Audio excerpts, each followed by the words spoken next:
Hollywood star Richard gear, Apple inventor Steve jobs, x American president bill Clinton और भारत के संविधान के पिता B.R. अम्बेडकर में क्या कॉमन है?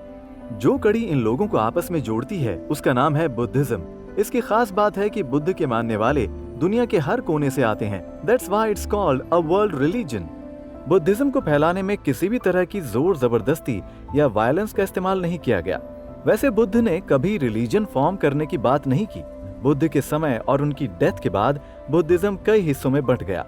इतिहास की माने तो बुद्धिज्म के बारे में सबसे पहले लिखा गया बुद्ध के मरने के 150 साल बाद, और धीरे धीरे बुद्ध के मैसेजेस के कई वर्जन सामने आ गए।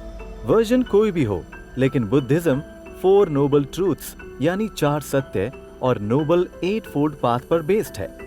थेरावाडा, महायान, वज्रयान बुद्धिज्म का हिस्सा है। थेरावाडा बुद्धिज्म की सबसे पुरानी डिवीजन है और इसका मतलब होता है the teaching of the elders. इसे हीनयान या लोअर व्हीकल भी कहते हैं। बुद्धिज्म के इस वर्जन की शुरुआत करीब 3rd सेंचुरी BC में हुई। थेरावाडा बुद्धिज्म की कंजर्वेटिव ब्रांच है और आज दुनिया में करीब 100 मिलियन थेरावाडा बुद्धिस्ट फॉलोअर्स हैं। इन सबको जोड़ने वाली भाषा है पाली, जो कि बुद्ध के समय में बोली जाती थी। थेरावाडा स्कूल के बुद्धिस्ट पाली में लिखे ग्रंथ टिपिटाका को बुद्ध की टीचिंग्स का सार मानते हैं। थेरावाडा स्कूल ऑफ बुद्धिज्म को फैलाने में सबसे बड़ा हाथ था सम्राट अशोक का।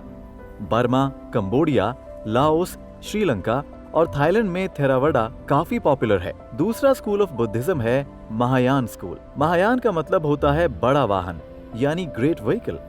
महायान 100 BC में कश्मीर में शुरू हुआ और फिर सेंट्रल एशिया, ईस्ट एशिया और साउथ एशिया के कुछ हिस्सों में फैल गया। आजकल की बात करें तो कोरिया, तिब्बत और जापान में रहने वाले महायान बुद्धिस्ट कहलाते हैं। महायान बुद्धिज्म में दूसरों के एनलाइटनमेंट को अपने खुद के एनलाइटनमेंट से ज्यादा जरूरी समझा गया। बोधिसत्व यानी एनलाइटेंड बीइंग का महायान में काफी इंपॉर्टेंट रोल है। थेरावाडा बुद्धिज्म में सिर्फ हिस्टोरिकल गौतम बुद्ध को एक्सेप्ट किया गया है, जैसे शाक्य मुनि, जबकि महायान बुद्धिज्म में बुद्ध के कॉन्टेम्पररी अवतार जैसे अमिताभ और मेडिसिन बुद्धा को भी शामिल किया गया है। महायान बुद्धिज्म में निर्वाण की प्राप्ति मेडिटेशन, 8 फोल्ड पाथ और 4 नोबल ट्रूथ से ही हो सकती है। महायान में बुद्धिज्म के कई और भी सबसेक्ट्स हैं, जैसे कि ज़ेन बुद्धिज्म, निचिरेन बुद्धिज्म और Pure Land Buddhism. Zen Buddhism की शुरुआत चाइना में करीब 6th सेंचुरी AD में हुई।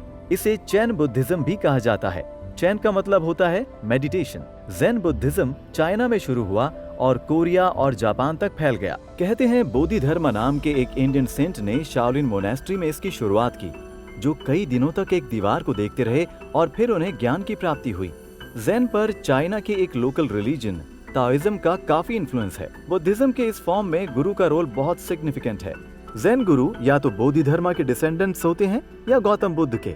जापान में 13th सेंचुरी AD में बुद्धिस्ट मंक निचिरेन डाइशोनिन ने निचिरेन बुद्धिज्म की शुरुआत की। निचिरेन बुद्धिज्म का बेसिस लोटस सूत्र है, जो 10 स्पिरिचुअल सिद्धांतों पर बेस्ड है।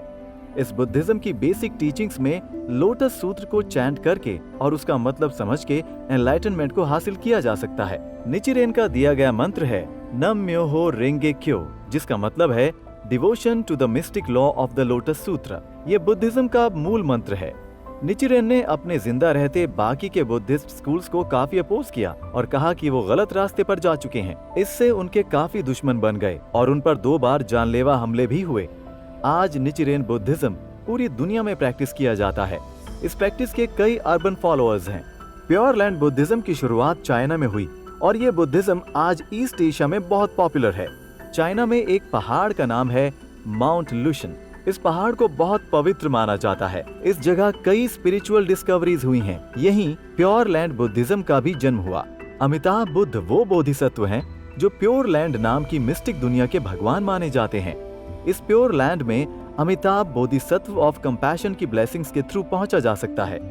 तीसरा स्कूल ऑफ बुद्धिज्म है वज्रयान स्कूल।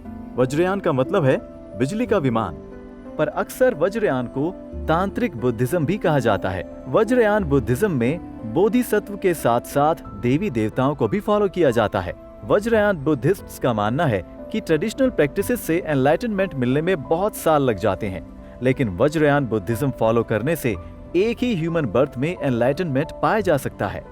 कहते हैं कि शाक्यमुनि बुद्ध ने सीक्रेटली ये टेक्निक्स कुछ ही मंक्स को सिखाई थी और फिर उन मंक्स ने अपने शिष्यों को पास ऑन कर दी। कई हिस्टोरियंस का इस बात पर मतभेद है कि असल में ये बुद्ध की सिखाई हुई टेक्निक्स हैं या फिर इंडियन मिस्टिक्स और बुद्धिज्म के मिक्सचर से बनी new branch of Buddhism. Vajrayana Buddhism Tibet, Nepal, Bhutan में आज भी प्रैक्टिस किया जाता है। बुद्धिज्म जैसे जैसे फैला वैसे वैसे इस पर लोकल फ्लेवर की छाप पड़ती रही और ये अलग अलग रूपों में ढलता गया।